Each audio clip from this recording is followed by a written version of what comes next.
What is up, everybody? Welcome to another edition of the Touchline Talk Show. Thank you so much for tuning in. Be sure to hit that subscribe button so you don't miss any of the content I put out every single week. So much has happened in the last couple days. That is what the focus of the show is going to be today. Going to cover everything Manchester City, Jesse Marsch having his time at Leeds United come to an end. I'm gonna kind of save that for the second segment. So those are obviously the two big talking points over the past couple days. Finally have a chance to address them here, starting with Manchester City, the allegations leveled against them by the Premier League. And I want to start by pointing out that none of this is exactly new. There have been reports about these things. Obviously, you had the UEFA sanctions that were overturned that were going to remove Manchester City from the Champions League for a couple seasons. And at the end of that, it was sort of similar to the idea of just because somebody doesn't get convicted from a crime doesn't mean that they are innocent, right? It's a question of burden of proof. And do you meet all of the requirements to actually prove definitively that the person is guilty, or in this case, Manchester City is guilty? And the problem the first time around had a lot to do with the statute of limitations. And so City appealed it to the Court of Arbitration for Sport. It's not that the Court of Arbitration for Sport said none of this happened. The Court of Arbitration for Sport said a lot of this happened outside of the time that it was allowed to be investigated. If anything, I would argue the Court of Arbitration for Sport indicated that there were improper things going on. This time around, there is no statute of limitations, and there is no ability to appeal it to the Court of Arbitration for Sport. Now, there is an appeals process, which is why this could drag out for an extremely long time. But this is a whole different ballgame because of those factors. And so, on one side of this, I, like many people, have a hard time believing Manchester City is actually going to get, for example, kicked out of the Premier League for this. Based on the precedent that's been set with regard to financial fair play and how little everybody seems to care about it, with what it would mean for the Premier League, as Manchester City are, obviously one of the most prominent teams in the world at this point, one of the biggest attractions for the Premier League. It could happen.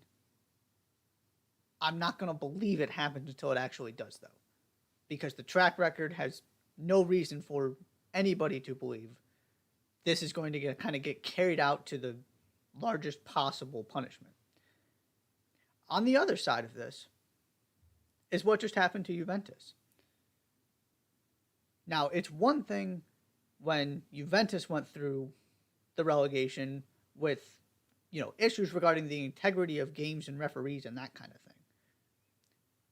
This is obviously not that. Has to do with finances. Much like what Juventus just got docked 15 points for had to do with. It's not the exact same thing, but it's in the same ballpark. And essentially, Juventus got removed from the Champions League for it, and maybe removed from European competition altogether. So there is something to point to say maybe this is kind of the turning point where this becomes something that people take seriously and teams actually get punished severely for. It's just really fascinating, the wide variety of things that could happen here, and the logical arguments you can draw and kind of lay out as to why it might end that way. At least there's a possibility of it, even if it's not likely. Because like I said, I still don't think I'm going to be convinced until I actually see an announcement that this is going to lead to Manchester City getting relegated. Point deduction, sure, I could absolutely see that. But you did see Juventus get hammered. And so this idea that City's going to get off with a fine and nothing else, I don't I don't necessarily see that happening either. So it's kind of all on the table because you have different sort of things you can point to as to how this might go because there hasn't been very much consistency. The other thing I'm going to throw out there before I kind of talk about what this means for City moving forward is that there is another factor involved here, and that is the Premier League sort of soccer's in general's determination to prove it can actually run itself with the possibility of bringing in, kind of this independent overseer, if you will, and getting more people involved because things aren't working the way they should. Well, one of the ways to prove you can handle yourself and you don't need outside help is by making an example out of somebody like Manchester City and saying, no, we can't take care of this on our own. So this is coming as that conversation is happening in England, and the soccer side is fighting to say, we don't need your help. We don't want you getting involved. It's just another, right? This is kind of another one of those lines of logic you can follow to say maybe Manchester City really are going to get punished pretty severely for this and get, fairly or not, get made an example out of because of this sort of context that they had nothing to do with. It's a conversation outside of just them. It's about the sport as a whole and how it's governed. But that's a factor in this as well. On the Manchester City kind of angle specifically, this is really interesting to me because of how much we're just not going to know until it happens and when this is going to happen. Because Manchester City is obviously claiming innocence. They've claimed innocence from the beginning. The evidence at this point suggests otherwise. So let's just say there's going to be a punishment. Is it expulsion from the Premier League? Is it a points deduction? Is it a fine? And when does this happen?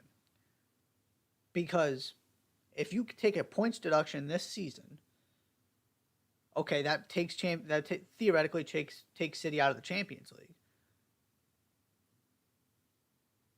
But they're not the front runners to win a title this season. You would much rather have the points now than at the beginning of next season, where if this drags out and then all of a sudden, City are top of the table and then the deduction gets handed out and now they're not winning you just had a title potentially taken away from you. So that part of this is a big question mark in terms of what is the actual significance of this punishment going to be. And then you get into also that from a timing standpoint, okay, you got players out of contract this summer. If this punishment is still lingering and it's not been announced, can you convince them to sign? Can you convince new players to join with this hanging over the club? Or do you get this, and we're running out of time for this to be solved and resolved by the end of the season, but if you can somehow get it resolved, can you kind of go back to at least some semblance of normal, no matter what the punishment may be, and keep your club operating? If you're talking about, multiple seasons of points deductions or an expulsion or something, can you keep Erling Haaland? Can you keep Kevin De Bruyne? This is one of the things I talked about with that Champions League ban before it got overturned, was this idea of how many guys are willing to stick around and waste some of their best seasons without playing in the Champions League. These guys who could play for basically any club in the world. And then you got the Pep Guardiola side of this. Pep Guardiola said, and this quote is now recirculated, if he was lied to and kind of given a false representation of how the club was operating, he's gone.